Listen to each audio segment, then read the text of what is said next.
wabarakatuh. Salam sejahtera untuk kita semuanya. Dan bagaimana kabar kalian semuanya hari ini? Semoga kalian semuanya baik-baik saja dan selalu berbahagia. Dan sebelumnya saya mengucapkan terima kasih kepada kalian semuanya yang sudah mampir ke channel YouTube saya, yaitu channel YouTube Lintang Brava. Dan dimana dalam channel ini berisi tentang video-video materi pembelajaran geografi untuk kelas 10, 11, dan 12 SMA. Dan saya mengucapkan terima kasih sekali kepada kalian semuanya apabila kalian subscribe dan like video pembelajaran kali ini. Apabila video pembelajaran hari ini membantu kalian dalam proses pembelajaran, terutama dalam proses pembelajaran jarak jauh di masa pandemi COVID hari ini. Ya, baik, pada hari ini kita akan mempelajari atau men-share sebuah materi ya, tentang apa? Ya, tentang negara maju dan negara berkembang. Dan tentunya pada pertemuan sebelumnya atau pertemuan pada minggu lalu kalian sudah mempelajari tentang yang namanya pengertian negara maju berkembang, indikatornya, dan sebaran-sebaran dari negara berkembang dan negara maju. Dan sekarang kita akan mengkaji contoh-contoh dari negara maju dan negara berkembang. Ya, nah kita akan mempelajari di sini. Kita mempelajari yang pertama dahulu, ya, yaitu adalah tentang kajian dari negara berkembang. Ya. Seperti apa negara berkembang ini bisa kalian lihat. Kita memberikan salah satu contoh atau beberapa contoh dari negara berkembang. Negara mana saja akan menjadi contoh hari ini? Nah, bisa kalian lihat di sini. Nah, ada sebuah gambar di belakang saya dan di samping saya. Ya, ada sebuah salah satu landmark ya, dan juga bendera. Yaitu negara mana ini? Ya, betul sekali, adalah negara Brasil. Ya, kita lihat atau kita kaji dari negara Brasil ini yang merupakan salah satu contoh dari negara berkembang, dan dimana kita akan melihat dulu dari profil dari negara Brasil ini. Kita lihat profilnya dari negara Brasil ini. Nah, dimana nama negara dari Brasil ini adalah Republik Federal Brasil dengan ibu kotanya adalah Brasilia. Ya. Bentuk negara dari negara Brasil ini adalah republik, dan bentuk pemerintahannya adalah presidensial federal, ya, atau presidensial federal, ya, dengan kepala negaranya adalah presiden dan kepala pemerintahannya juga presiden. Ya, kemudian kita lihat di sini letak dan luasnya, karena kita mempelajari atau belajar geografi tidak akan lepas dari letak dan luas, karena merupakan salah satu konsep lokasi dari atau konsep esensial lokasi dari geografi, yaitu letak dan luas. Ya, di mana negara Brasil ini secara astronomis, ya, secara konsep lokasi absolut, ya, secara astronomis Brasil terletak di antara 5 derajat 16 menit lintang utara sampai dengan 33 derajat 45 menit lintang selatan, dan di antara 46 derajat 45 menit bujur barat sampai dengan 74 derajat 3 menit bujur barat. Itu adalah letak astronomis dari negara Brasil, ya. Kemudian kita juga dapat melihat di sini secara geografis, ya, atau letak geografisnya, di mana letak geografis dari negara Brasil ini terletak di benua Amerika bagian selatan, ya, dengan batas-batasnya di mana sebelah utara dengan berbatasan dengan negara Guyana. Kemudian ada Suriname dan juga Venezuela. Bisa kalian lihat di gambar sebelah saya. Kemudian di sebelah timur itu ada juga Samudra Atlantik, ya. Kemudian di sebelah selatan yaitu adalah negara Uruguay, Argentina, dan juga Paraguay. Kemudian di sebelah barat yaitu adalah negara Bolivia, Peru, dan Kolombia. Ya, itu adalah secara geografis letak dan luas dari negara Brasil. Dan di mana di sini Brasil mempunyai luas wilayah sekitar 8.515.770 km persegi, yang dimana terdiri dari 26 negara bagian yang dikepalai oleh seorang gubernur. Ya, setiap negara bagian mempunyai gubernur atau satu orang gubernur. Yaitu adalah luas dan letak dari negara Brasil. Kemudian kita lihat di sini dari bentang alam dari negara Brasil. Bisa kalian lihat di peta sebelah saya, itu ada peta morfologi atau peta topografi dari negara Brasil. Dan kalian lihat di situ bahwa yang namanya negara Brasil, ya, terbagi menjadi beberapa wilayah, ya, secara morfologi di sini. Di mana yang pertama di bagian utara Brasil terdapat pegunungan apa ini? Namanya pegunungan Tumucumac, ya.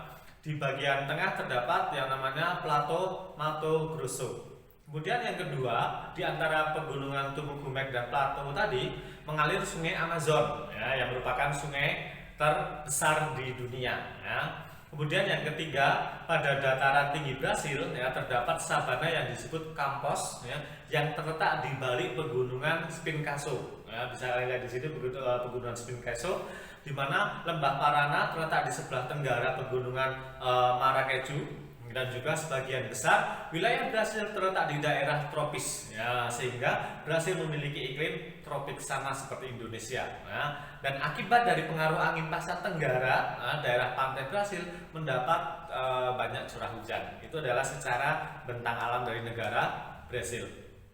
Kemudian yang selanjutnya tentang keadaan penduduk, ya, di mana yang namanya keadaan penduduk dari wilayah Brasil ini yang luas.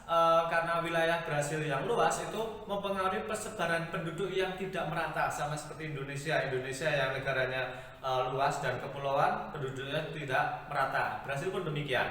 Nah, di mana jumlah penduduk pada tahun 2018 pada waktu itu sekitar 208 juta, ya, 846.892 jiwa, ya, dengan dimana dihuni oleh etnis putih, ya, yaitu atau etnis Kaukasoid sebanyak 47,7%, kemudian etnis Mulatto, yaitu adalah campuran etnis dari putih dan etnis hitam, itu sebesar 43,1%, dan etnis hitam atau etnis Negro itu 7,6%, dan etnis Asia sekitar 1,1% saja, dan suku asli atau etnis asli yaitu ada suku India itu sekitar 0,4%. Itu hasil estimasi sensus pada tahun 2010. Bisa kalian lihat di situ, itu adalah salah satu gambar dari jumlah penduduk atau keadaan penduduk dari negara Brasil. Nah, kemudian kita lihat juga dari keadaan ekonominya, bagaimana keadaan ekonomi Brasil di sini. Bisa kalian lihat gambar di sini. Bahwa yang namanya pertanian di negara Brasil itu tidak didominasi oleh satu jenis komoditas saja, ya, tetapi hasil pertaniannya lebih bervariasi dan dapat meningkatkan hasil ekspor. Nah, di mana pemerintah federal ini memberikan perhatian khusus, ya, bagi daerah-daerah pedalaman untuk mengembangkan sektor pertanian melalui insentif keuangan atau insentif keuangan, dan juga fasilitas kredit, ya. Di mana hasil pertanian dari Brasil ini dapat berupa gandum, ya, padi, jagung, dan kacang-kacangan serta kedelai. Dan biasanya Brasil merupakan negara dari penghasil kopi juga, ya, ini. Nah, kemudian kita lihat dari pertambangannya, ya, bisa kalian lihat di situ bahwa yang namanya tambang di Brasil ini memiliki biji besi, ya, di mana merupakan negara ke-6 terbesar yang mengekspor dari biji besi yang terletak di negara bagian Minas Gerais, ya, dan Pará juga. Dan selain biji besi, ya, ini kandungan dari Brasil juga tambangnya berupa bauksit, ya, kemudian juga nikel dan juga uranium yang terdapat di Minas Gerais dan Goiás juga, ya. Itu adalah pertambangan di negara Brasil. Selain itu juga ada pertambangan fosfat, ya, timbal, grafit, dan krom juga. Itu. Kemudian kita lihat dari industri dari negara Brasil di sini, bisa kalian lihat di sini, nah, bahwa yang namanya Brasil itu mampu menetapkan dirinya dalam industri teknologi yang canggih, ya, terutama di bidang telekomunikasi, pengolahan data elektronik, dan bioteknologi. Nah, di mana sektor industri baja, ya, mobil, dan petrokimia itu memegang peran penting di bidang industri dan ekonomi secara keseluruhan. Gitu. Kemudian kita lihat lagi, yaitu adalah, ya, negara mana? Ya, bisa lihat di sini. Nah, itu adalah negara, betul sekali, China, ya, atau Tiongkok, Republik Rakyat Cina. Nah, kita lihat di sini profilnya, ya, dari profil dari negara Cina. Ya, bisa kalian lihat nama negara dari Republik Rakyat Cina ini adalah Republik Rakyat Cina dengan ibu kotanya adalah Beijing, ya. Bentuk negaranya republik dengan bentuk pemerintahannya republik komunis, dengan kepala negaranya adalah seorang presiden dan kepala pemerintahannya dipegang oleh perdana menteri, ya. Dan kita lihat letak dan luasnya secara geografis maupun secara astronomis. Nah, Di mana yang namanya letak astronomis dari negara Cina ini terletak di antara 18 derajat lintang utara sampai dengan 54 derajat lintang utara, dan juga 73 derajat bujur timur sampai dengan 135 derajat bujur timur. Nah, di mana yang namanya negara Cina mempunyai letak geografisnya, bisa kalian lihat di sebelah layar saya di sini. Secara geografis terletak di bagian timur dari benua Asia yang menghadap ke Samudra Pasifik. Nah, di mana mempunyai batas-batas wilayah di sebelah utara, yaitu adalah berbatasan dengan negara Mongolia. Kemudian sebelah timur berbatasan dengan Rusia dan Korea Utara juga. Kemudian sebelah selatan berbatasan dengan Vietnam, Nepal, Laos, dan Bhutan. Dan sebelah barat berbatasan dengan Pakistan dan Afghanistan. Ya. Nah, di mana Cina merupakan negara terbesar ketiga di dunia dengan luas mencapai kira-kira 9.596.961 km persegi. Wah, ternyata memang sangat luas, dan di mana 2,82% itu adalah perairan, ya. Sehingga jumlah daratannya sekitar 9.326.410 km persegi. Nah, wilayah daratannya yang sangat luas ini merupakan bekas dari peradaban lembah Sungai Kuning, ya. Kalau kalian belajar sejarah pasti tahu bagaimana sejarah dari, atau kita lihat peradaban lembah Sungai Kuning ini, ya. Nah, kita lihat juga di sini bahwa yang namanya wilayah-wilayah atau regional dari negara Cina terbagi menjadi beberapa, ya. Secara regionalisasi Cina terbagi menjadi 23 provinsi, ya.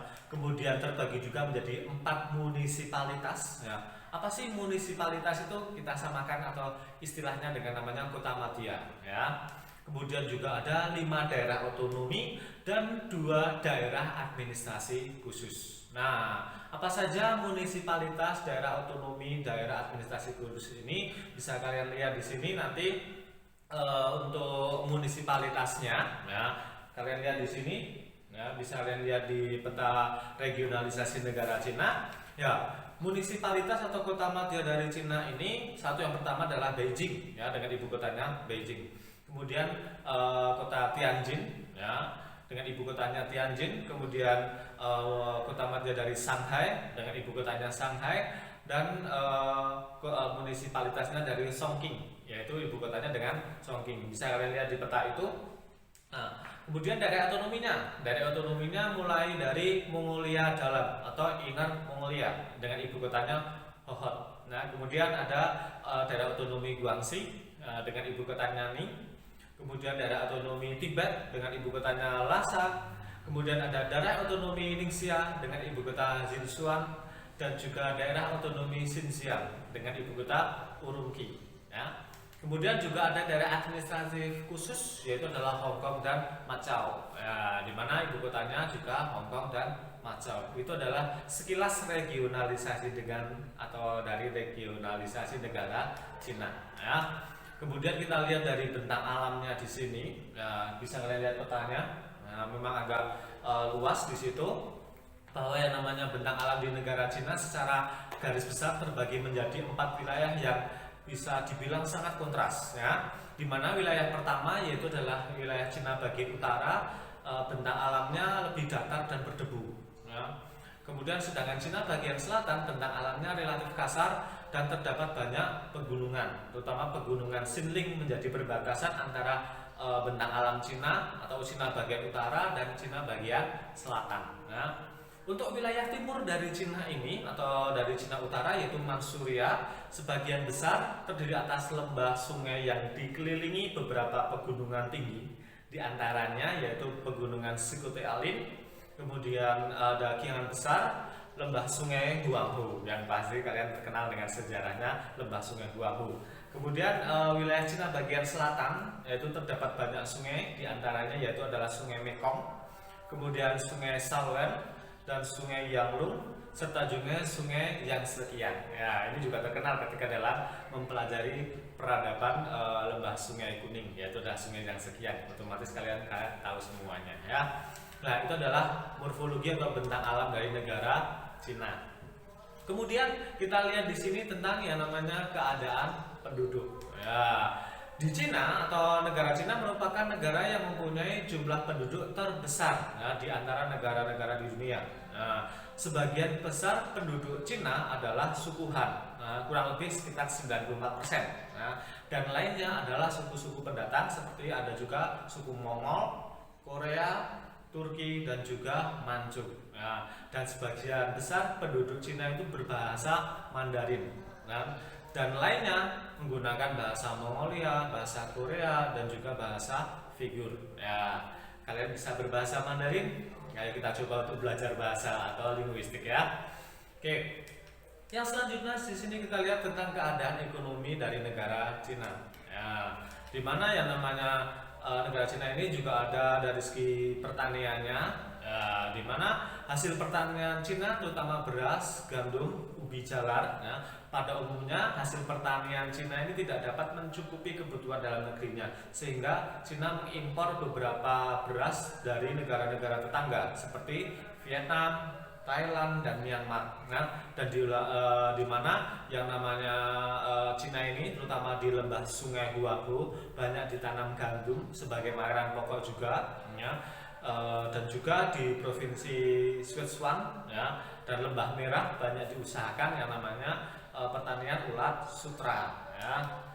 Nah, kemudian kita lihat perindustriannya di sini di Cina pada gambar saya. Nah, Cina memang merupakan mempunyai alih teknologi yang lumayan canggih juga ya, karena kebetulan pangsa atau teknologi ya, teknologi pangsa pasarnya ini masuk ke Indonesia juga, dan barang-barang elektronik di Cina ini didominasi oleh Asia juga ya, dimana yang namanya kawasan industri Cina itu berpusat di daerah pantai ya, terutama di kota Shanghai dan Beijing ya. Kemudian juga ada Tianjin dan juga Shenyang, di mana Cina memiliki atau merupakan salah satu negara yang memiliki industri baja terbesar di dunia ya.